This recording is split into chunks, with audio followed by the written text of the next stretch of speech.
शिक्षा चिकित्सा भरपूर रोजगार है, उज्जवल भविष्य का यही तो मूल आधार है। विकास हो रहा है, उत्थान हो रहा है, प्रगति का द्वार खुला है, दशा दिशा भी बदल रहा है। विकास की नई गाथा लिख रहा है झारखंड, हमारा झारखंड, उभरता झारखंड, हमारा झारखंड, उभरता झारखंड।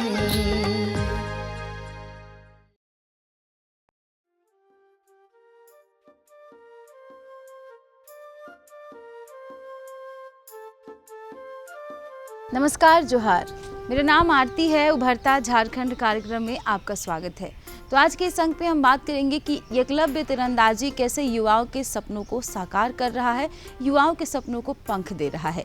जी हाँ, सुदूरवर्ती इलाके के वैसे बच्चे जिनके पास तो उतनी सुविधाएं नहीं मिल पाती है कि वो किसी अच्छे संस्थान या किसी बड़े संस्थान में जाकर तीरंदाजी का प्रैक्टिस कर सके, उनके सपनों को पंख दे रहा है एकलव्य तीरंदाजी। जी हाँ, यहाँ बच्चों को निःशुल्क रहने, खाने और साथ में प्रैक्टिस करने की सुविधा दी जाती है। यहाँ बच्चे बहुत ज़्यादा प्रैक्टिस करते हैं, अपना कौशल निखारने का मौका मिलता है, जिसके बाद वो अपने सपने की ओर आगे बढ़ते हैं। दर्शकों, आज हम जानेंगे कि तीरंदाजी के क्षेत्र में क्या उपलब्धियां हासिल की जा सकती है। जहां हमारे ग्रामीण क्षेत्र के जो बच्चे हैं सिर्फ बांस और कमानी से अपना काम चलाते थे, ऐसे में झारखंड सरकार के द्वारा तीरंदाजी के क्षेत्र में इनको नए आयाम दिए गए हैं और कैसे ये अपने आप को स्थापित कर सकते हैं, इन्हीं सब जानने के लिए आज हम आए हुए हैं खेलगांव स्थित एकलव्य तीरंदाजी केंद्र, जहाँ हम बच्चों से रूबरू होंगे और यहाँ जानेंगे कि क्या क्या इनको सुविधाएं दी गई है और कैसे अपनी प्रतिभा को निखार पा रहे हैं। अपना झारखंड प्रदेश खेल प्रतिभाओं के मामले में हमेशा से काफी समृद्ध रहा है। यहाँ कई ऐसे युवा खिलाड़ी हुए हैं जिन्होंने अपनी प्रतिभा से राज्य और देश का नाम रोशन किया है। इसी परंपरा को आगे बढ़ाते हुए रांची जिले के होटवार के खेलगांव में स्थित एकलव्य तीरंदाजी केंद्र के युवा राज्य से लेकर अंतर्राष्ट्रीय स्तर पर अपनी छाप छोड़ रहे हैं। यहाँ आने वाले ज्यादातर युवा साधारण गांव से आते हैं, परंतु उनके भीतर असाधारण जज्बा और मेहनत की ताकत होती है। इस प्रशिक्षण केंद्र में इन युवाओं की सरकार की तरफ से सारी सुविधाएं तथा यहाँ मौजूद कोच की मदद से तीरंदाजी की सारी बारीकियां सिखाई जाती हैं। यही वजह है कि यहाँ के युवा आज केवल राज्य में ही नहीं बल्कि देश और विदेशों में अपनी प्रतिभा दिखाने में सक्षम हो पा रहे हैं। इस केंद्र में खिलाड़ियों को खेल के साथ साथ मानसिक, शारीरिक और तकनीकी रूप से सशक्त बनाया जा रहा है। मैं 2025 में झारखंड ज्वाइन किया हूँ। थोड़ा सा मैं अपना बैकग्राउंड बताना चाहूँगा आपको। 89 में मैं आर्चरी शुरू किया था और 1995 में मैं कोच बन गया NIS करने के बाद। तो ये प्रैक्टिस का टाइम 89 और 95 मेरे लिए बहुत एक्सपीरियंस रहा, जो आज मैं यहाँ पे ओलंपिक टीम कोच बना हूँ। ये टाटा में लेके आया आर्मी के बच्चे को, मित्तल में लेके गया, वहाँ से कंबाइंड ट्रेनिंग कराया, फॉरेन लेके गया। तो जो हमारे छोटे छोटे कमी थी सारा पूरा करने के बाद हमने ये देखा कि डेवलप तो सारा हो रहा है, सिर्फ एक हमारा एक ओलंपिक हमारे ये झारखंड में मैं बताना चाहूँगा कि हमारा यहाँ से जब आर्मी में स्टार्ट किया था, झारखंड से 20 बच्चे को हमने टैलेंट स्काउटिंग किया था और हमें बहुत ही गर्व और खुशी लगा कि वो 20 के 20 बच्चे स्टार्टिंग में इंटरनेशनल मेडल प्रोड्यूस हुए। तो ये पता चला यहाँ हमारे पास टैलेंट है। टैलेंट को हम कैसे परख सकते हैं? एक परख को जो जोहरी परखते हैं, इस प्रकार है कि हम परख रहे हैं कि यहाँ पे टैलेंट को कैसे परखा जाए। तो ये 89 में मैं यहाँ झारखंड से गया था और 2025 में आर्मी में से रिटायर होने के बाद मैं यहाँ पे अभी 2025 में as a head coach join किया हूँ झारखंड में। तो जो कमी है उस कमी को पूरा करते हुए और ये यहाँ पे इंटरनेशनल मेडल प्रोड्यूस कराऊंगा, ये हम संकल्प लेके आया हूँ। जब मैं यहाँ पे आया तो देखा जब पुराना 89 का झारखंड और 25 का झारखंड में बहुत ही चेंजिंग मिला। फर्स्ट तो यहाँ पे देखे कि इक्विपमेंट बहुत ही अच्छा आया हुआ है। बच्चे लोग यहाँ के बहुत ही डिसिप्लिन, जो हमने आर्मी में देखा था यहाँ डिसिप्लिन, तो यहाँ ज़्यादा टाइम नहीं लगेगा कि डेवलप कर सकूँ। और बाकी जो हमारा एक्सपीरियंस है 35 इयर्स का, वो 35 इयर्स का एक्सपीरियंस यहाँ पे ग्राउंड में इम्प्लीमेंट करेंगे। जो सरकार ने जो यहाँ पे बुलाए हमारे को, हमारे टीम है जो स्पोर्ट्स साइंस की टीम है, बिना स्पोर्ट्स साइंस से हम डेवलप नहीं कर सकते। इस केंद्र की सबसे बड़ी ताकत यहाँ के प्रशिक्षक हैं। यहाँ के प्रशिक्षक करण कुमार कर्मकार के मार्गदर्शन पर आज यहाँ के कई खिलाड़ी तीर से लक्ष्य भेदने में माहिर हो गए हैं। इस केंद्र में आज दर्जनों से ज्यादा खिलाड़ियों ने स्वर्ण, रजत तथा कांस्य पदक पर अपना अधिकार जमाया है और अपने प्रदेश का नाम रोशन किया है। करण कुमार कर्मकार, जो खुद भी राष्ट्रीय स्तर के खिलाड़ी रहे हैं, आज अपने अनुभव से इन युवाओं को नई दिशा दे रहे हैं। एक राष्ट्रीय स्तर के स्वर्ण पदक विजेता रहा हूँ। मैंने कई राज्य और राष्ट्रीय स्तर के प्रतियोगिताओं में पदक जीत के राज्य का नाम रोशन कर चुका हूँ। साथ ही खेल के क्षेत्र में पदक के साथ साथ NIS डिप्लोमा धारी, फिजिकल एजुकेशन BPED धारी हूँ। और मैं 2019 में झारखंड सरकार द्वारा संचालित सेंटर ऑफ एक्सीलेंस खिलगांव होटवा रांची में तीरंदाजी प्रशिक्षक के पद पर मैं योगदान दिया। ये सेंटर ऑफ एक्सीलेंस है जो झारखंड सरकार द्वारा डेबोर्डिंग आवासीय सेंटर और सेंटर ऑफ एक्सीलेंस चलता है। सेंटर ऑफ एक्सीलेंस जो है झारखंड सरकार खेल विभाग का एक उद्देश्य है, जो राज्य के टॉप लेवल के आर्चर्स हैं उनका प्रतिभा चयन के माध्यम से हम लोग लाते हैं और उनका जो प्रतिभा है उनको निखारने के लिए हम लोग मूलभूत सुविधाएं उपलब्ध कराते हैं। जैसे इन लोग को रहने का, खाने का सुविधाएं उपलब्ध हैं। साथ ही एडवांस लेवल का उपकरण देते हैं जो बच्चे अंतर्राष्ट्रीय स्तर में बेहतर प्रदर्शन करें। अभी वर्तमान में हम लोग का ट्रेनिंग, बेहतर ट्रेनिंग के लिए स्पोर्ट्स साइंस की टीम भी नियुक्त हुई है खेलो इंडिया स्कीम के तहत। ताकि शुरुआत में क्या था कि हम लोग को कोचेस तो ट्रेनिंग देते थे, लेकिन एक कोचेस के ऊपर सारे भार रहता था। ट्रेनिंग का भार कोचिंग का के साथ साथ साइकोलॉजी देखो,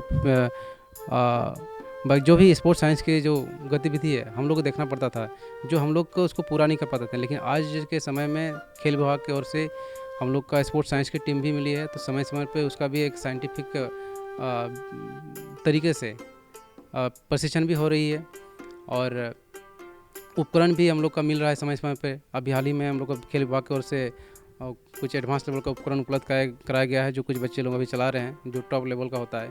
तो इससे बच्चे बेहतर प्रदर्शन कर रहे हैं। अगर हमारे देश भारत टीम में अगर टीम का गठन होता है भारतीय टीम में, तो झारखंड के खिलाड़ी मैक्सिमम होते हैं। आज ओलंपिक में पदक नहीं है तो कहीं ना कहीं सिस्टम में हम लोग का कमी है। सुविधाएं उपलब्ध कराने के बावजूद भी हम लोग का कुछ सिस्टम में कमी है। तो मेरे एक कोच होने के नाते जो वर्तमान में बजट है हम लोग के राज्य का बजट खेल विभाग में, तो थोड़ा बजट बढ़ना चाहिए, क्योंकि तीरंदाजी को अगर हम लोग आगे ले जाएंगे तो बजट बढ़ाने की आवश्यकता है। क्योंकि ये इक्विपमेंट होता है आर्चरी का, काफ़ी कॉस्टली होता है और समय पे जितना आवश्यकता है थोड़ा सा कम होता है। तो अगर बजट हमारा बढ़ जाए तो इक्विपमेंट प्रॉपर मिलेगा, जो समय समय पे मिलना चाहिए, जो ज़्यादा मात्रा में मिलना चाहिए, ताकि एक खिलाड़ी जितना है उसके हिसाब से थोड़ा कम है और ईयरली जितना मिलना चाहिए तो थोड़ा कम है। तो बजट के अनुसार चल रहा है, तो राज्य सरकार थोड़ा सा खेल में बजट बढ़ाए और ख़ास करके आर्चरी में स्पेशल बजट हो तो निश्चित तौर पर यहाँ के बच्चे को बेहतर सुविधा मिल रही है, लेकिन और बेहतर होगा और आने वाले समय में हमारे देश के लिए पदक ला सकते हैं। यहाँ प्रशिक्षण लेने आने वाले युवा बताते हैं कि एकलव्य प्रशिक्षण केंद्र में युवाओं को प्रतिभा को निखारने के लिए सरकार की तरफ से हर संभव सुविधा उपलब्ध कराई जाती है। यहाँ उन्हें सिर्फ प्रशिक्षण भर ही नहीं दिया जाता बल्कि शिक्षा, स्वास्थ्य और भविष्य के लिए सुरक्षा भी दी जाती है। यहाँ के युवा इन सब सुविधाओं का लाभ लेते हुए सुबह से शाम तक अपनी तीरंदाजी का अभ्यास जारी रखते हैं। यही वजह है कि यहाँ के खिलाड़ी खेलो इंडिया से लेकर राज्य और राष्ट्रीय प्रतियोगिताओं में कई मेडल जीते हैं। इनका सपना अब सिर्फ राष्ट्रीय स्तर पर मेडल हासिल करना भर ही नहीं है बल्कि ओलंपिक के लक्ष्य को भेद कर देश के लिए स्वर्ण पदक लाना है। मैं इसे इसलिए चुना क्योंकि मुझे आर्चरी मतलब मेरा भाई करता था, बड़ा भाई, तो उसको देख करके मुझे अच्छा लगा कि वो भी आगे बढ़ रहा है तो मैं भी आगे बढ़ूं, तो मुझे अच्छा लगा तीरंदाजी। पहले करते थे आर्चरी मगर लॉकडाउन कारण रुक गए थे। उसके बाद हम सीधा सीओई का ट्रायल दिए, फिर एक्सलेंसी में आए, फिर यहाँ से हमको कंपाउंड मिला धनुष जो सरकार दिया हमको। उसके बाद प्रैक्टिस की हम यहीं पर, तो इसी तरह आर्चरी स्टार्ट हुआ। कितना टाइम ऐसे हम लोग का टाइमिंग है, सुबह 5 बजे फिजिकल होता है, 5-10 बजे हम लोग का लाइनअप होता है ग्राउंड में, 5-10 से 6:30 बजे तक फिजिकल होता है, फिर 8 बजे तक मैच जाना है, फिर 8 बजे नाश्ता करके फिर 9 बजे तक हम लोग ग्राउंड रिपोर्टिंग करना है, फिर 9 बजे से लेकर 12 बजे तक हम लोग का पूरा प्रैक्टिस चलता है। उसके बाद उसका 1 घंटा, उसके बाद हम लोग खाना खाने जाते हैं 12 बजे के बाद। उसके बाद खाना खा के फिर 1 घंटा रेस्ट करके फिर 2:30 बजे तक यहाँ पर आ जाते हैं। उसके बाद यहाँ पे 6 बजे तक अभी प्रैक्टिस चलता है। उसके बाद हम लोग रूम जाते हैं, फिर खाना खा के रेस्ट कर लेते हैं।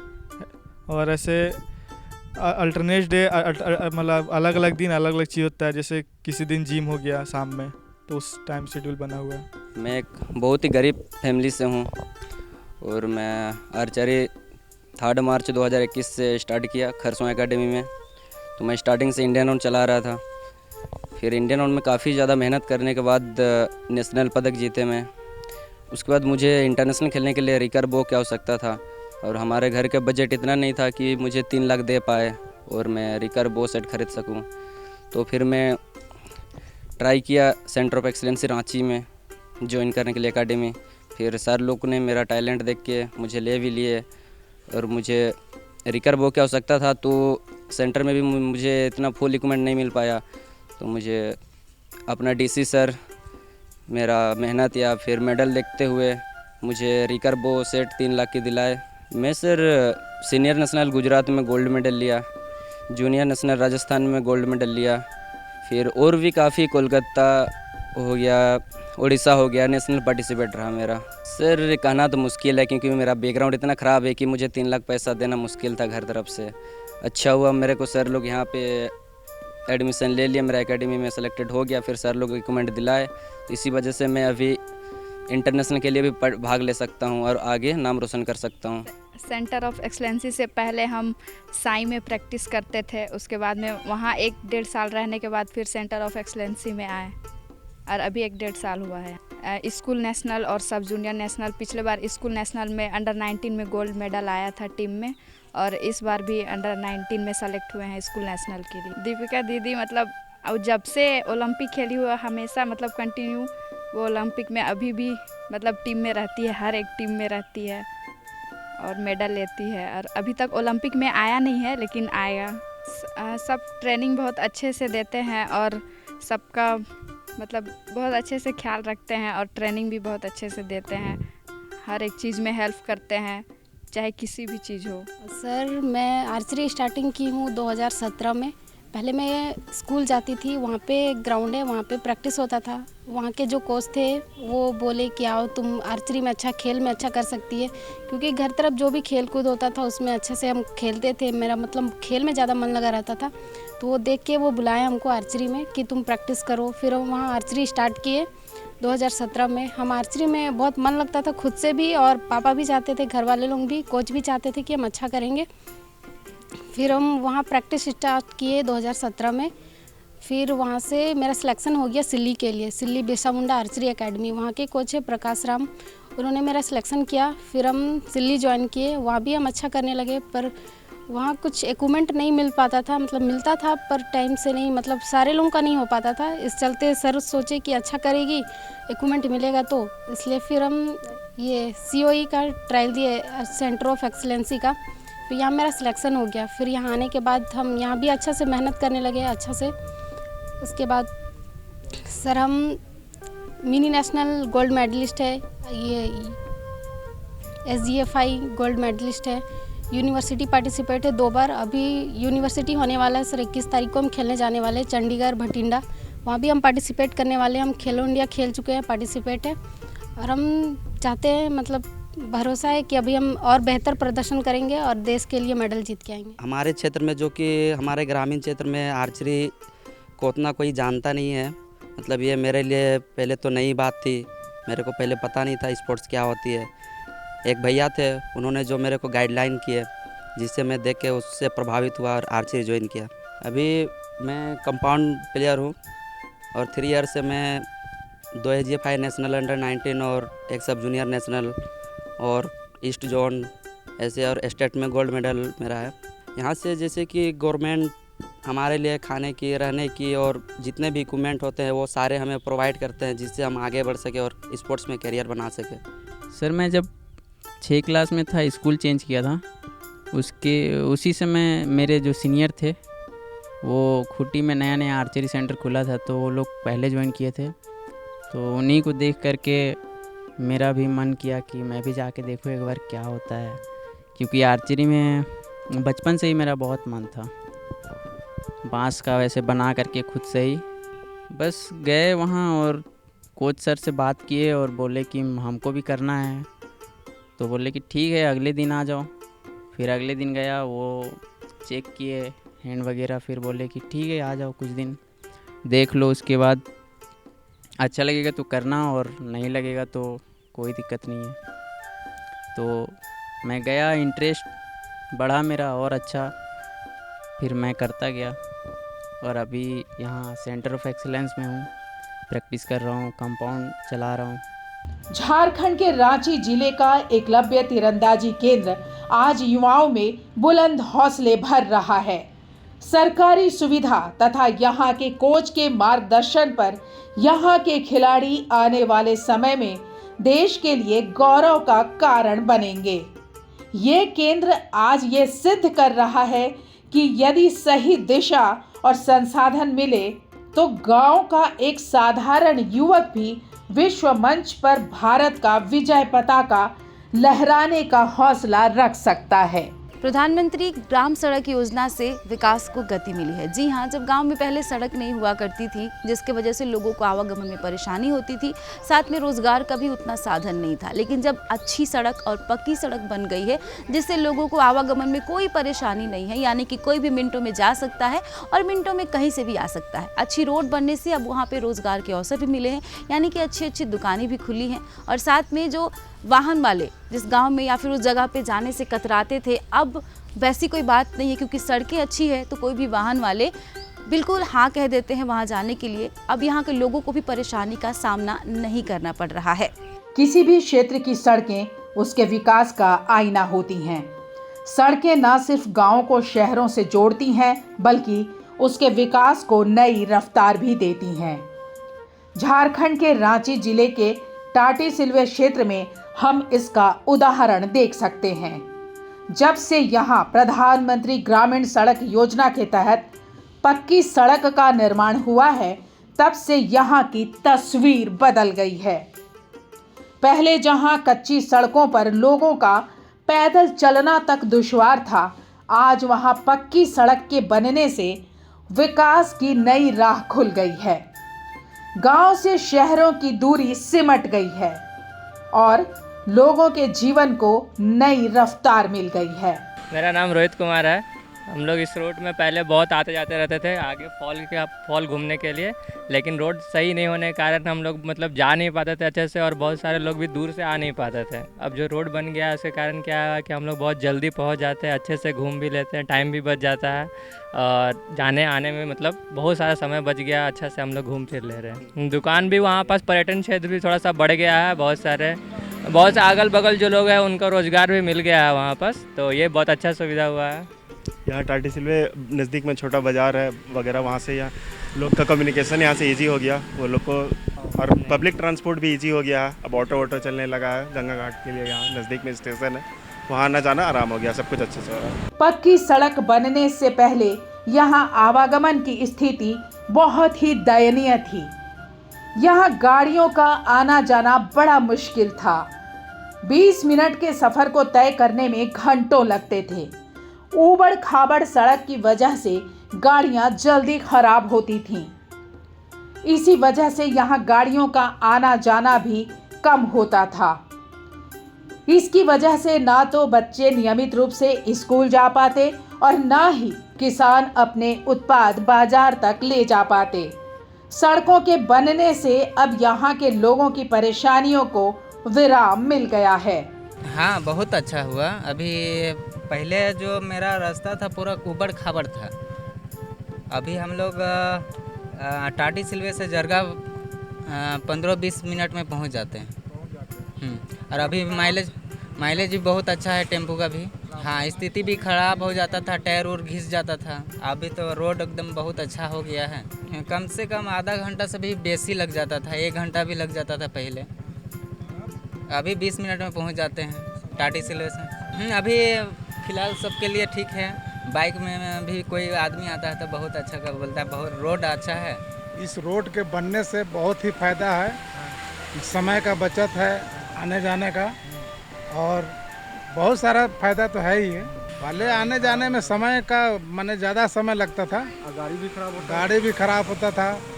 अभी तो जब से रोड बना तब से टायर का बचत है, डीजल मोबिल हर चीज़ का बचत है, समय से पहले पहुंच भी जाते हैं। हाँ, आना जाना आदमी का थोड़ा ज़्यादा बढ़ गया, काहे की सुविधा है तो आदमी का आना जाना बढ़ेगा ही। आपका भी मान लीजिए पहले से अब आमदनी बढ़ गया। हाँ, आमदनी तो है ही, आदमी का सवारी रोड में रहे तो निकलता है, तो अब बढ़ गया 2-4 को बढ़ जाता है तो फायदे है। पक्की सड़क बनने के बाद टाटी सिल्वे की यात्रा आसान हो गई है। यहाँ अब गाड़ियों का आवागमन बढ़ गया है। इसकी वजह से न सिर्फ किसानों को राहत मिली है, बल्कि स्कूल जाने वाले बच्चे की भी परेशानियां कम हुई हैं। आज यहाँ सड़कों के बनने से स्वास्थ्य सेवाएं बढ़ी हैं और रोजगार के नए अवसर सृजित हुए हैं। पहले जहां युवाओं को शहर जाकर नौकरी करने में कठिनाई होती थी, सड़कों के बनने से अब वे आसानी से काम के लिए बाहर जाते हैं। अब यहाँ सड़कों के किनारे कई दुकानें भी खुल गई हैं, जिससे रोजगार बढ़ा है और लोगों की आमदनी में वृद्धि हुई है। इस सड़क की वजह से न सिर्फ विकास का रास्ता खुला है, बल्कि ग्रामीण अर्थव्यवस्था को नई गति मिली है। सड़क खराब था उस समय, देखिए इसमें थोड़ा गड्ढा वगैरह था कहीं कहीं पे, तो वो बन गया है। अभी तो ड्यूटी तो अभी आने जाने में थोड़ा दिक्कत नहीं होता है, पहले दिक्कत था। हाँ, लेट भी होता था, काहे कि दूरी थोड़ा तय करने में दिक्कत होता था। अब 15 मिनट लग जाता है, पहले आधा घंटा जैसा लग जाता था। हाँ, गाड़ी का भी माइलेज ऐसे मेंटेन भी थोड़ा हो जाता है। अभी पहले थोड़ा ज़्यादा ही था, नहीं आजकल अभी वैसा तो दिक्कत नहीं पड़ रहा है, सुविधा मिल रहा है। हाँ, सुविधा हो रहा है। हाँ, इधर अभी तो कुछ फैक्ट्री जैसे कि ईटा वगैरह का करेक्शन वगैरह है, तो वो सब अभी आना जाना के लिए हाँ सुविधा हो गया है। जब से ही रोड बना है तब से आदमी को बहुत सुख सुविधा हो गया आने जाने के लिए। आने जाने के लिए पहले एक भी गाड़ी नहीं चलता था, एक भी आदमी देखने को नहीं मिलता था। पहले ऐसा था ही रोड में कि एक आदमी को देखने के लिए घंटा इंतज़ार करते तब एक आध दो आदमी साइकिल में चलता था। अब तो यहाँ 24 घंटा गाड़ी चलता है, जैसे कि रात भी चलता है। यहाँ एक टाइम भी बंद नहीं, जितना रिंग रोड में चलता है उतना यहाँ भी चलता है। दिक्कत होता है, जैसे कि अभी ये रोड में जब से बना है तब तो बहुत राहत हो गया। इससे पहले बहुत दिक्कत होता था, बहुत दिक्कत। आदमी अगर दो बड़ा गाड़ी को घुस जाता था तो छोटा गाड़ी को चलने के लिए जगह नहीं होता था। अब अच्छा हो गया है। और ये पहले पतला रास्ता था, धूल मिट्टी रोड नहीं बना था तो उस समय बहुत धूल मिट्टी उड़ता था, पूरे घर घुस जाता था। हम लोग का बगल में थोड़ा सा घर है तो बहुत धूल मिट्टी घुसता था, इतना कचड़े हो जाता था कि क्या करें। अभी तो थोड़ा सा ठंडा है, इसलिए थोड़ा गर्मी दिन आ जाता तो बहुत दिक्कत होता है। हाँ, हम लोग चाहते हैं कि रोड थोड़ा और फेमस बने और थोड़ा चौड़ाई हो ये रास्ता, और ये थोड़ा सा एकदम ऑनलाइन हो जाए, 4 लाइन जैसा बन जाए तो बहुत अच्छा होगा, बहुत अच्छा होगा, बहुत अच्छा हुआ पहले से। हाँ, बहुत उधार हुआ। अभी देखो ना, रोड किनारे एक भी घर नहीं था। आप यहाँ से जरगा पैका तक जाइए, एकदम रोड किनारे घर भर गया है। हाँ, बहुत विकास हुआ है। अभी तो लगता है कि यहाँ देखने में नहीं लगता है कि आप गरीब है, सबके घर में बाइक, गाड़ी, 4 व्हीलर सब हो गया। अब यही पर देखिए ना, 10 मिनट खड़ा हुई कितना आदमी चलता है, उसी से पता। हाँ, ये रोड के कारण हुआ, ये रोड के कारण हुआ है। टाटी सिलवे क्षेत्र में बनी सड़क एक रास्ता भर ही नहीं है, बल्कि सपनों, उम्मीदों और विकास की डगर है। इसने न सिर्फ लोगों को आत्मनिर्भर बनाया है, बल्कि बच्चों से लेकर महिलाओं तक की स्थिति को बेहतर बनाया है।